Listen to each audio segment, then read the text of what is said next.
Welcome to our channel. Today we how to install Square for your retail store, full guide step by step clearly. Begin by gathering all the necessary equipment for the installation. This includes a Square reader, a compatible smartphone or tablet, and your retail store's Wi-Fi credentials.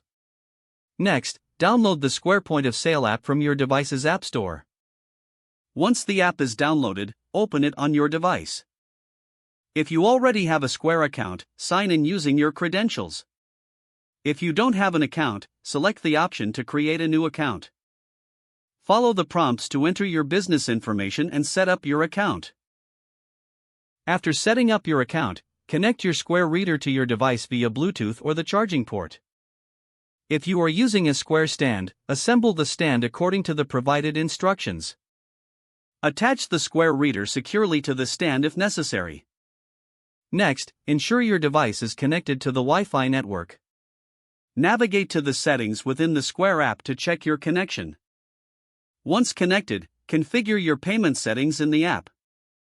Set up your inventory by adding products and services that you sell. Upload images, descriptions, and prices for each item. Test your setup by processing a sample transaction. Make sure to check both cash and card payments. If you plan to use Square for e-commerce, set up your online store integration. Finally, familiarize yourself with the app's features and functionalities. Review the reporting and sales analytics sections. Ensure your staff is trained on how to use the Square system effectively. Keep your device charged and ready for busy retail hours.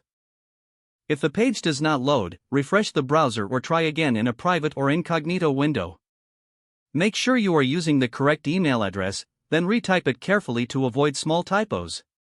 If your password is not accepted, use the reset option and create a new strong password you can remember.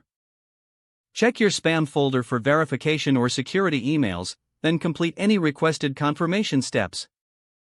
Enable two-factor authentication if available to improve account security and reduce unauthorized access risk. After signing in, review your profile details so your contact information and settings are accurate and current.